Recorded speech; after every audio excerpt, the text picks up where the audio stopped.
Paul, a narrow defeat here brings the unbeaten run to an end. What did you make of the game and your team's performance, first of all? Yeah, the game, there was nothing in it.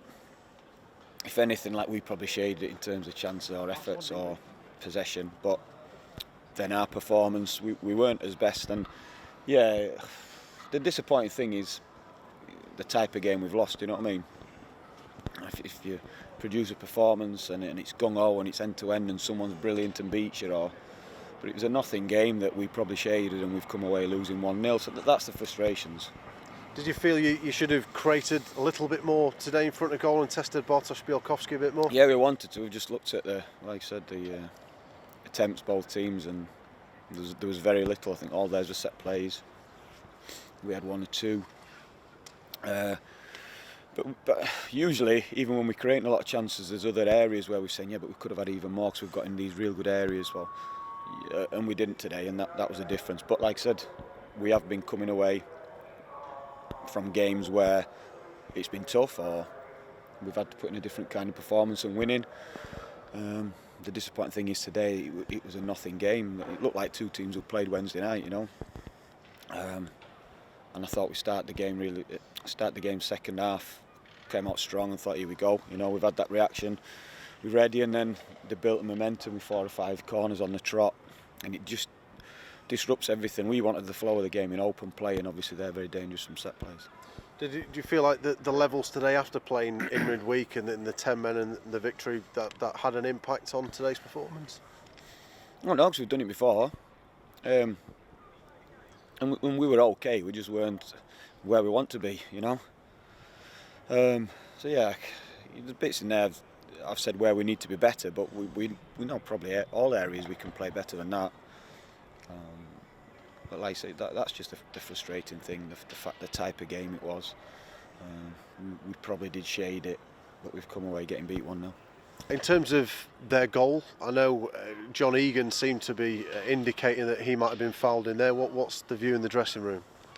Yeah, well, if you watch it, they're given every week as fouls, but also sometimes when they're not. And today we've been given one that it's not. It's one they've obviously worked on the training ground, but 2 players then who just block, I wouldn't say block all our players, and they actually run at all our players and tumble two of them to the ground, and obviously it frees it all up for Cooper. So it's one they've worked and worked it well, but yeah, you see those giving us free kicks. And I know after the week when you had some frustrations with the referee, I mean, second half there seemed to be a lot of 50-50 decisions that didn't necessarily go your way. Was that a frustration today? Yeah, it is, but we're not, like I say, we're not here to, I've got nothing to do with the rest performance. It's probably one thing the crowd here do really well. They can get on the back. You look at the reaction for the free kick for their goal. It's nothing really. Reese's arm is on him, but I think the reaction of the fans right by the linesman makes sure the linesman thinks it's a free kick, and that's sometimes a value of home fans.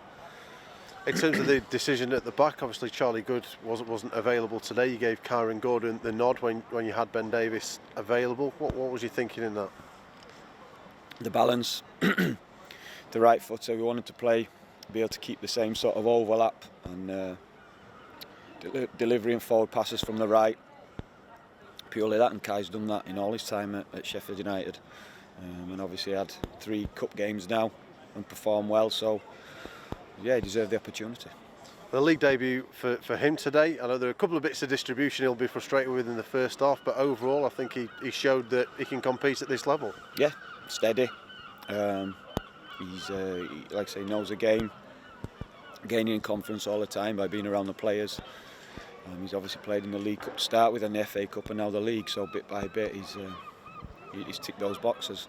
And like I say, him along with the position we find ourselves in with the injuries. You know, we had 4 academy graduates, if you count Sharpie, starting, and a couple more on the bench, and that's the importance. So that's why we need to keep making sure that, while obviously focusing on the first team, that as a club we keep focusing on trying to develop the next ones for us and when they're needed, and every now and again we'll get some through that hopefully stay in the team.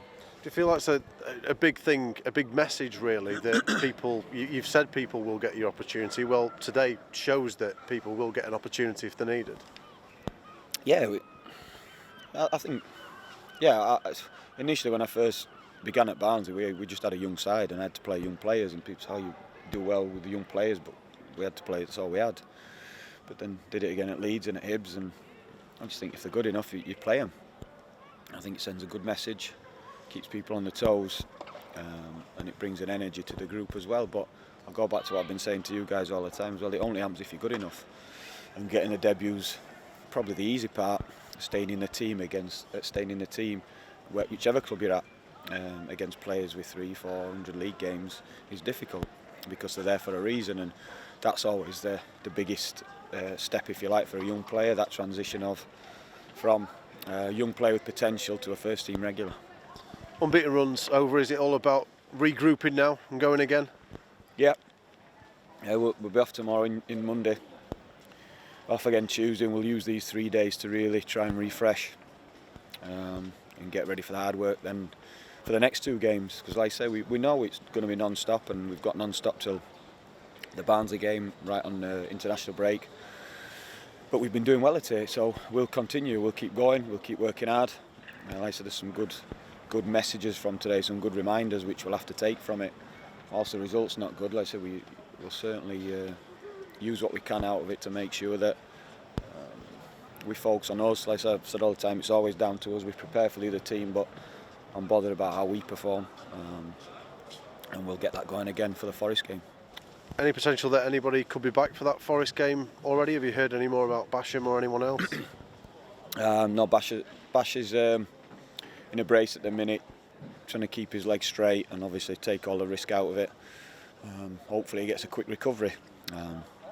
No need for an operation or anything like that, so we'll just keep progressing with Steve, and then bit by bit, as he's able to do things, we'll integrate him back in.